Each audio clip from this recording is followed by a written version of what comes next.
11. Dorothy Puente. During the 1970s and 80s, a sweet-looking grandmotherly woman named Dorothy Puente welcomed the down and out into her boarding house in Sacramento, California. Many of her boarders lived on the margins of society, without any close family ties or a strong support system. Puente was praised among social workers for taking in adults who had nowhere else to go, including the elderly, disabled, alcoholics, drug addicts, and mentally ill tenants. Nobody would have ever guessed by looking at her that she had a lengthy criminal history, had abandoned her own children, and was taking advantage of her current clients. Her first boarding house was shut down when she got caught stealing her boarders' Social Security benefits. She took a job as a personal caretaker and was caught drugging clients and stealing their valuables. A court psychiatrist described Puente as a schizophrenic with no remorse, who should be closely monitored. She served a 3-year prison stint and opened a boarding house. When her probation officer stopped by, she claimed that the people at her house were visiting friends or family members, and it failed to trigger any red flags. This wasn't the only sign that something was terribly wrong at Puente's house. One boarder died from a drug overdose in 1982, and authorities were quick to rule out foul play after Puente told them that the woman suffered from depression. 3 years later, in 1985, Puente hired a handyman named Ismael Flores to build a large box. She said she was going to put some belongings in it and asked Flores to help her bring it to a storage facility. During the drive, however, she had him pull over and asked him to help her push the box into a river. A fisherman discovered a corpse inside. It was so decomposed that it would take 3 years for authorities to identify it as one of Puente's tenants. The elderly landlady continued to fly under the radar until 1988, when a boarder named Alvaro Montoya vanished.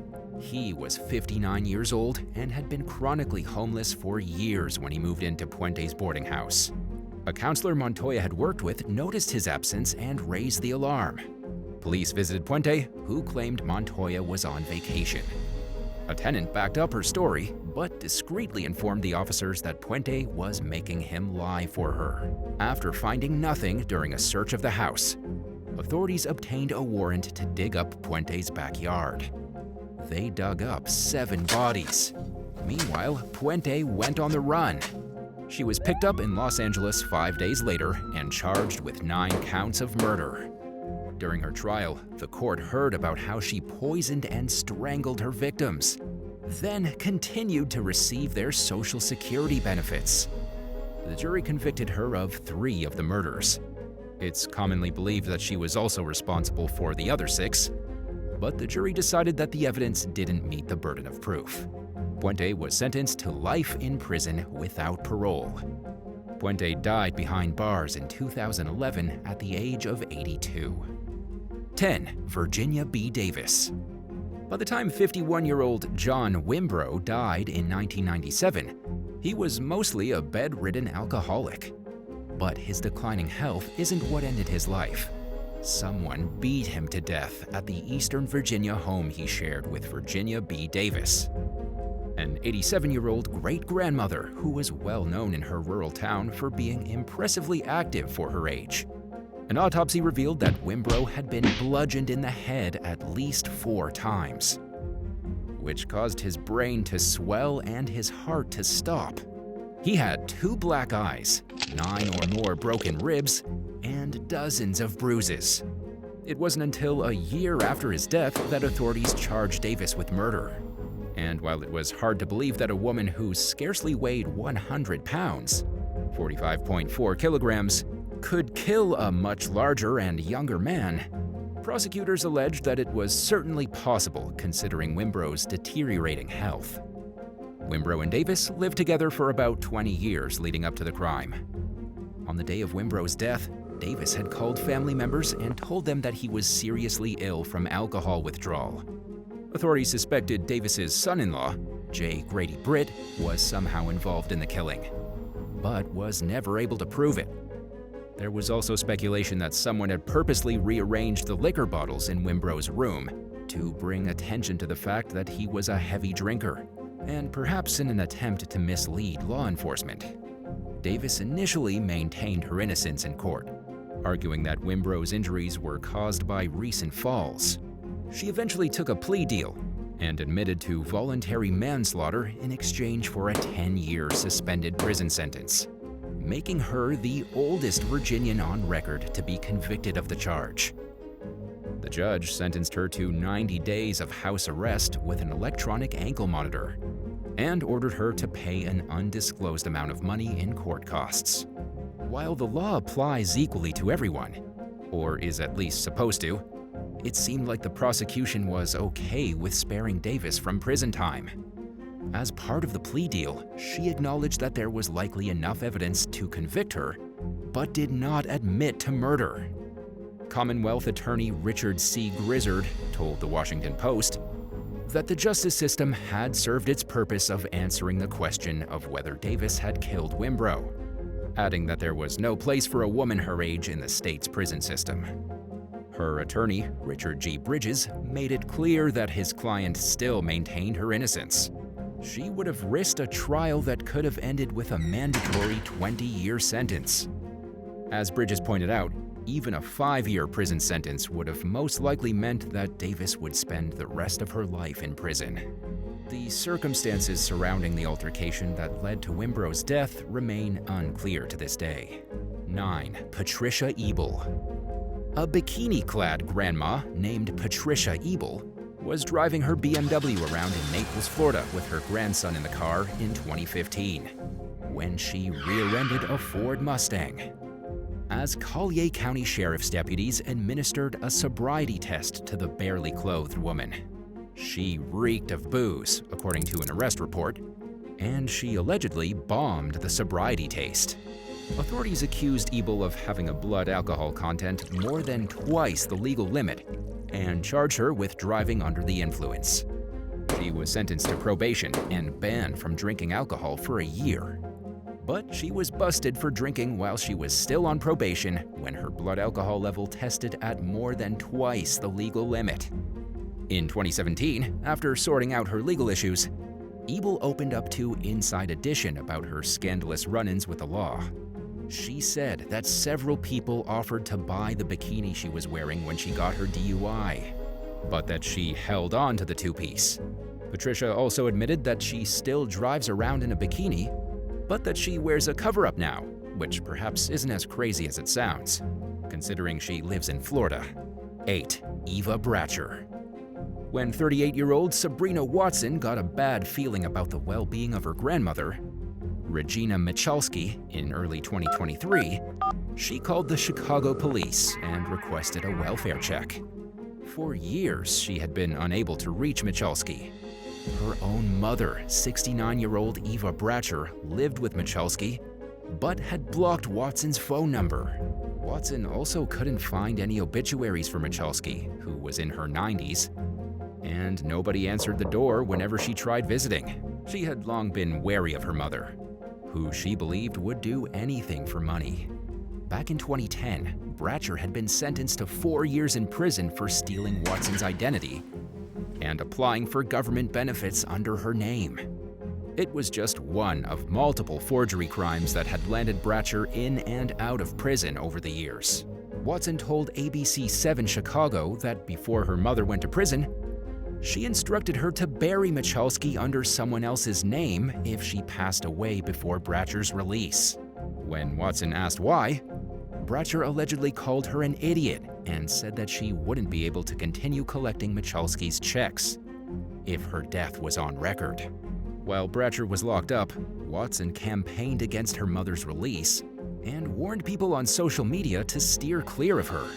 So when some time went by without being able to reach her grandmother, she had a gut feeling that something was wrong. It eventually began to take a toll on her health, which was when she requested the welfare check. During a search of the residence that Michalski and Bratcher shared, police discovered Michalski's body in a freezer in the garage.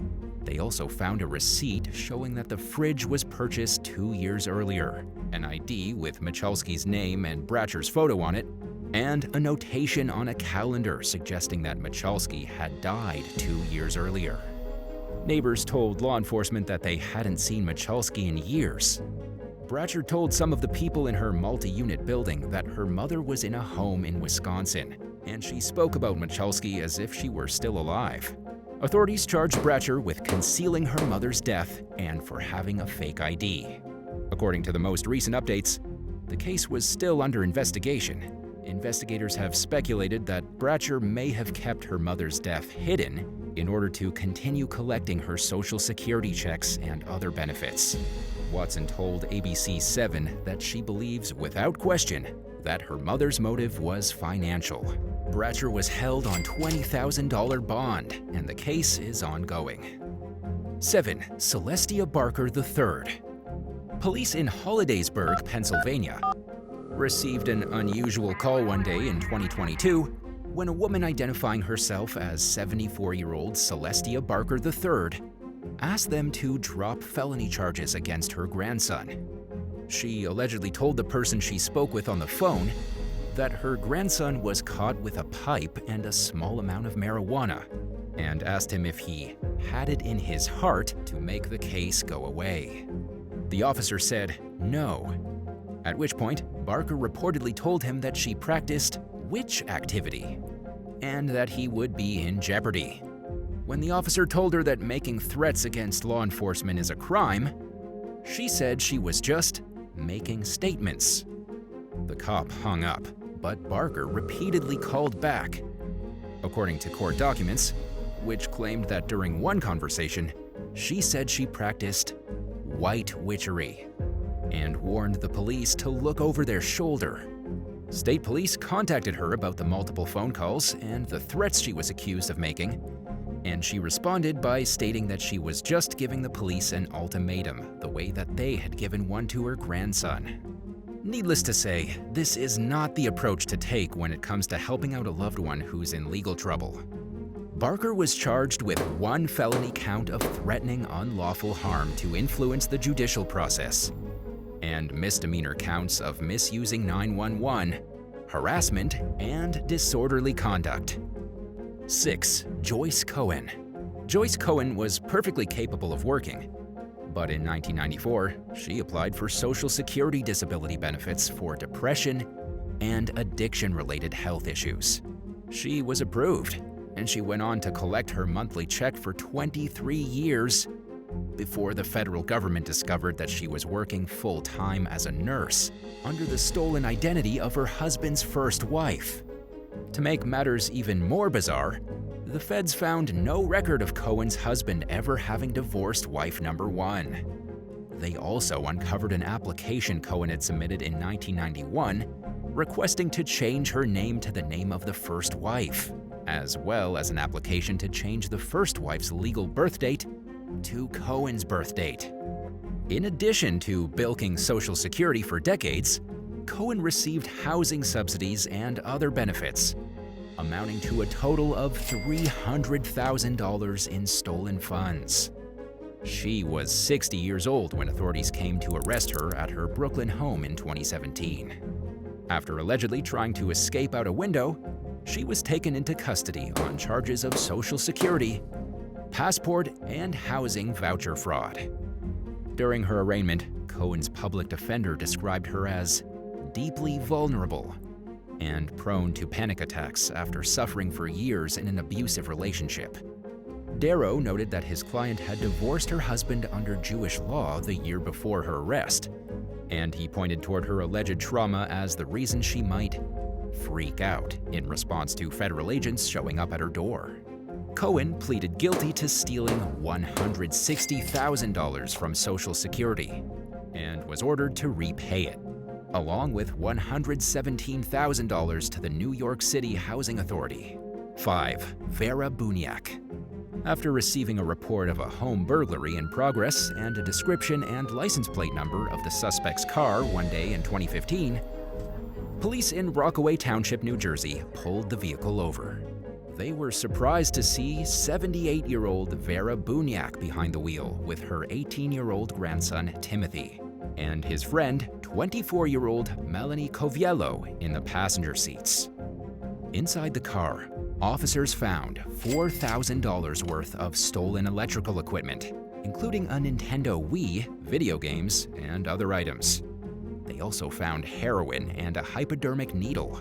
According to authorities, Coviello had access to a real estate's lockbox at the house, which enabled her to get the key to the home.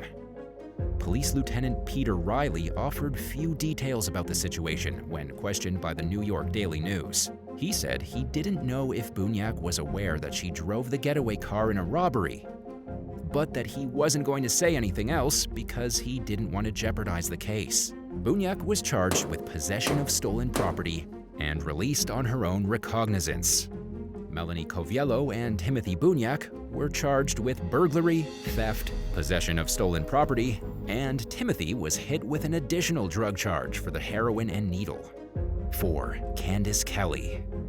Over a 4-year period, starting in 2009, a woman in her 60s named Candace Kelly sold 100 pounds, 45.4 kilograms of marijuana out of her Buffalo Township, Pennsylvania home. During a raid of her mobile home in 2013, police seized 64 pounds, 29 kilograms of hydroponically grown pot, 2 pounds, 0.9 kilograms of hashish, 2 pounds of psychedelic mushrooms, and $400,000 in cash. Law enforcement also found drug pipes and other paraphernalia, including a grinder and a scale, as well as items that were used to package marijuana and other drugs.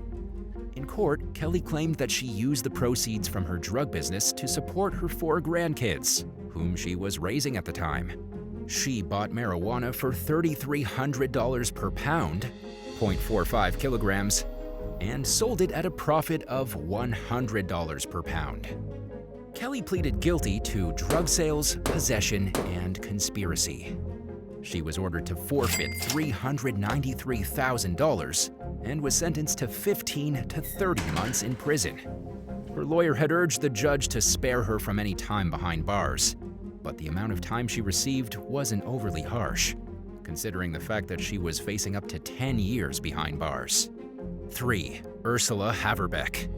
Nicknamed the Nazi Grandma, Ursula Haverback was sentenced to 10 months in a German prison in 2015 for denying that the Holocaust occurred. At the time, she was in her 80s. In the year leading up to her sentence, she had accused Germany's Central Council of Jews of persecuting innocent people. The report was deemed unfounded and prompted an investigation against Haverback for filing a false complaint. After being released from prison, Haverback continued to voice her disturbing beliefs and racked up several more Holocaust denial charges. She unsuccessfully appealed them all and was sentenced to 2 years in prison in 2018, but failed to turn herself in to begin her time. So authorities tracked her down at her home and took her into custody. Haverback was released in 2020 and was soon hit with yet another charge for being a Holocaust denier. While handing down a 1-year sentence, the judge overseeing the case told the 93-year-old that she isn't a Holocaust researcher like she seems to think, but that she's a denier who spreads poison rather than knowledge. And while nobody feels particularly good about putting an elderly person in jail, the judge said that Haverback's behavior left him with no other choice. She began her sentence in 2022, and it's probably safe to say she'll continue landing herself in prison for the rest of her life. 2. Hester Burkhalter and Lena Bartula. The cannabis compound CBD has become popular in recent years for the therapeutic benefits it provides without the mind-altering effects of marijuana. But its over-the-counter availability in some states and its illegal status in others has led to some complicated and confusing legal cases. For example, in 2018, a 71-year-old grandmother named Lena Bartula was arrested at the Dallas-Fort Worth International Airport in Texas, having a vial of CBD oil that she used for treating back pain. She was hit with a felony drug charge, spent the night in jail, and missed her flight. In 2019, 69-year-old Hester Burkhalter was arrested at Disney World for having a vial of CBD oil in her purse. She relied on it to relieve arthritis pain and even had a doctor's note permitting her to use it. But she was nevertheless charged with a felony. The women both saw their charges reduced or dropped, but Burkhalter still felt wronged after her case was settled. She sued Disney, the Orlando Police Department, and the Orange County Sheriff's Office, claiming that the deputies who arrested her were hell-bent on putting her in jail. The lawsuit accused the defendants of assault and battery, false arrest and imprisonment, defamation, and emotional distress. Burkhalter claimed that she panicked and began vomiting while being taken into custody, and that law enforcement denied her proper medical care. And she described being arrested in front of her relatives and being strip-searched at the police station as humiliating. The senior citizen is asking for more than $18 million in damages for herself and her family members who were vacationing with her at the time of her arrest. According to court records, the status of the case is pending. 1. Rosie Pate. 68-year-old Rosie Pate was baffled when a reporter from Memphis-based news station WREG showed up at her house in 2014. The reporter asked her about an arrest affidavit that had been filed against her over an incident that had occurred the night before. The complaint accused Pate of dialing 911 and asking the police for assistance in getting a beer. She adamantly denied the allegation. Pate said that she had asked her granddaughter, Kioshia, to go buy her a beer the previous evening, and that they got into an argument when the young woman refused. She said that she told the police the disagreement between her and Kioshia was about beer, but that she wouldn't dare call the police and ask them to deliver the boozy beverage.